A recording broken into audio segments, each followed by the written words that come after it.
Greetings, duelist, and welcome to Bad Yu-Gi-Ohs. I know it's been a little while since we put up our last deck profile, um, so I figured I was gonna do a deck that I've been playing recently online, and was able to pick up a lot of the cards almost for free since Secret Forces came out. It's a highly overlooked deck. Um, Not everyone knows what it does, which is probably its greatest strength, is that no one knows what the fuck these guys do. So I'm going to go over my take on the build. It's going to be a bit different than what I've been seeing on YouTube thus far.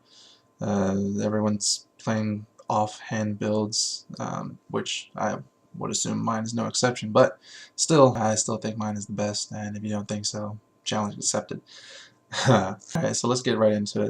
It's going to be Yosenju's, and we're going to start off with Yosenju number 1, or Yosenju comma 1. Probably the best of the Yosenjus of the three. It's a 6 Samurai Inishi effect. The only thing you can't do is do it during either player's turn. But the upside is he basically gets his effect for free. So you can compulse any face-up card, which is like one of the greatest. This is like a free compulse. Why wouldn't you run 3 of this? Next, you have common number 2. Common number 2, 1800, so it is the strongest of the 3. It does have the effect to swing directly if you need to. Let's say if they have a big monster, you know you don't want to overlay to take it out. So you just normal summon this with the searcher, swing directly, get a free search. You're only going to do half damage, but if you get 2 or maybe even 3 of these on the field, and you start racking up that extra damage from either the pendulum monster or from the continuous spell, damage adds up. So it's very, very handy. Still have to run 3 of it. And last is common number 3 for your Beast Warriors. Number 3 is basically your searcher. If another Yosenju other than him does damage, you get to search out a Yosenju card, including the continuous spell or the counter trap. So it's also always a good plus.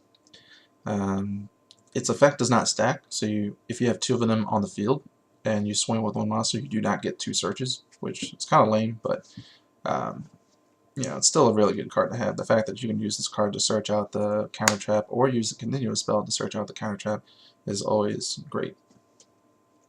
Except for the Beast Warriors. Now, I'm playing the Pendulum build, which I don't understand why you wouldn't. It's going to start off with 3 blue face and the 3 red face.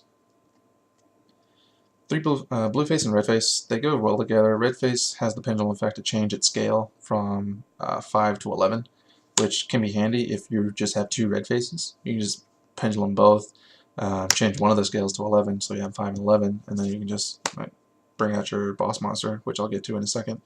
Blue face is pretty handy. When he's in the pendulum zone, if a Yosenju monster or monsters were to be destroyed by battle or card effect, you can basically destroy this one, and he's never really destroyed. He's a pendulum monster. He's just going to go on the top of the extra deck. And also when he's on the field as a monster, he protects your Yosenjus from being targeted. So it's always a win-win. It's like there's no reason not to run this guy as of yet. It helps push for game. So let's say if you normal summon 3 Yosenju monsters that have the extra normal summon, and you save him for the last one. If you know you're playing, if you know your opponent is playing Deep Riz or Magic Cylinders, anything that targets, especially summon this guy in defense, and then you can just basically get 3 free swings, and they can't do anything about it unless they play Mirror Force. Then that's when you have this one in the pendulum zone. But definitely really good plays to come with these. So run all 3 or all 6.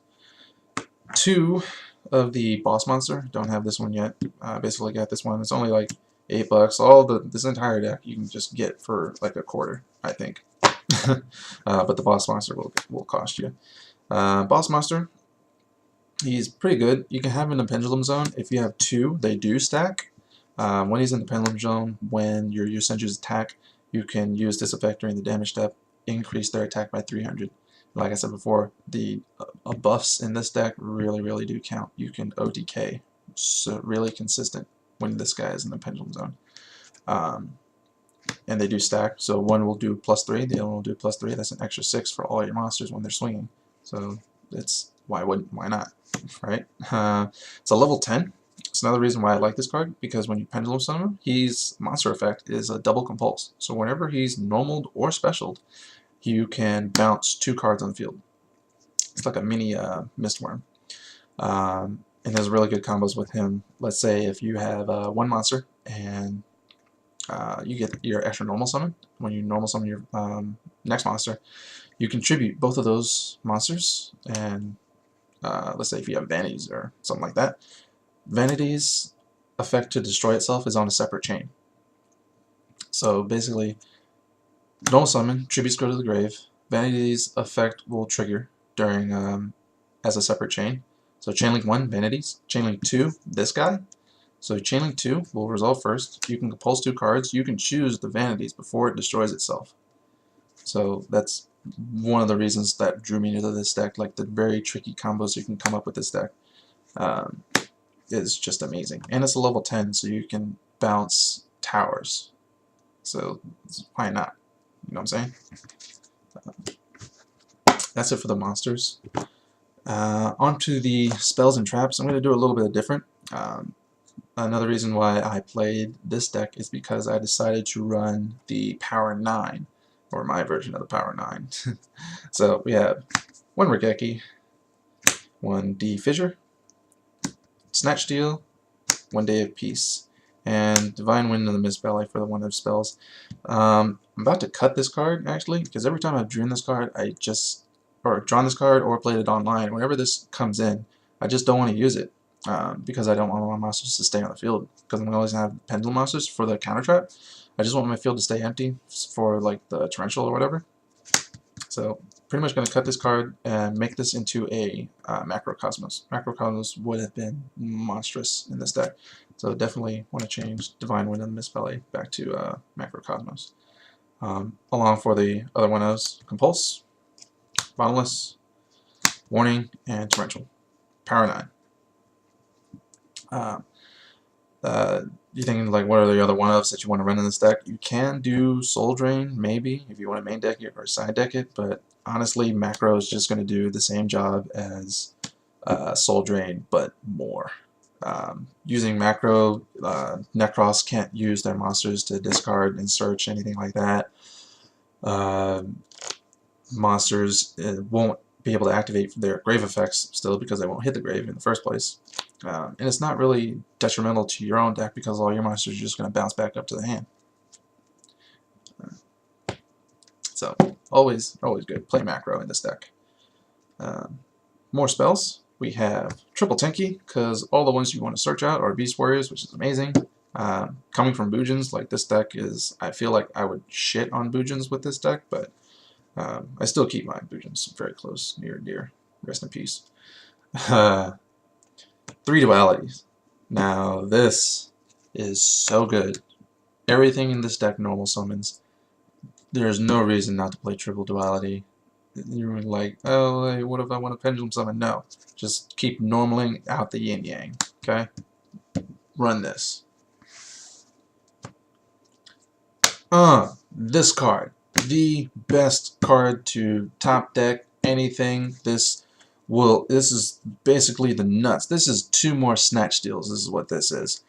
Because all your monsters are like spirit monsters, because they just bounce back to the hand during the end phase. So you normal, you creature swap, you take their monster during the end phase. You can just call end phase. You don't even have to swing. Call end phase, your monster comes back to your hand. They're left with nothing. This, oh my god. Continuous Searcher. I tried it at 3. 3 is too cloggy. You can only use one of the effects. Even if you have 2 on the field, you can't use them both, because you can only use the effects of Yosenju Training Ground once per turn. So this card is like a mini gateway, but it's also trash. It is like a mini gateway in that you don't have to always search out from the deck if you don't want to. You can always pull from the grave. So I feel that's probably the best trait of this card, is that you can recycle stuff. So if you use your counter trap, I'm only running, as you can tell, I'm only going to run 2 of the counter trap secret move. So basically, there's no reason to run 3 of either of these, because you can always like return them or recycle them. So just like Gladiator Beast War Chariot, you don't want to. Well, actually, you do want to play 3 of that. Don't listen to me. I'm just so bad, so bad. And round out the deck double vanities, because with the Defissure macro, this card just stays alive so long, and it just hurts so many decks. It doesn't really hurt this deck, because all you're just going to do is normal summon.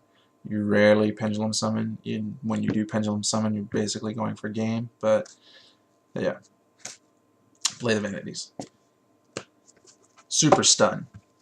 That's basically it for the main decks. Like now that you know what the entire deck does, kind of, sorta, with my bad coaching, go out and play the deck. Like, the deck's basically free. So anyone who bought Secret's Forces and didn't pull their neck loss, they probably got a lot of this stuff. And that's how I basically got the decks. It's like I told everyone the deck was shit, or convinced them, and got these guys for free. Didn't know what to do initially, but after I found out that I can run creature swap, it's like done deal. Can I get more, please? But yeah, there's no really need to go into the extra deck. Extra deck is generic as fuck. Run 2 Lightning Chidori, because you know that card's back up to $40. Everyone who bought Secret Forces is all butthurt that I didn't pull Brio, so I have to upscale the fucking Lightning Chidori because they're dickheads. But that's my thoughts on that. Anyway, thank you guys for watching this deck profile. Hope you guys enjoyed it. Let me know if you like the style of it. I know I'm trying it out, kind of like Simply Unlucky style-ish. But like, comment, subscribe, see if you guys want to see more deck profiles. If you want more rando decks like Yosenju, let us know. I like GBs, and pretty soon I'll also be putting up the deck profile of Satellar Heroes. So if you guys like that sort of thing, it's going to be another speed profile, so everyone knows what that deck does. Alright guys, power to the misplay.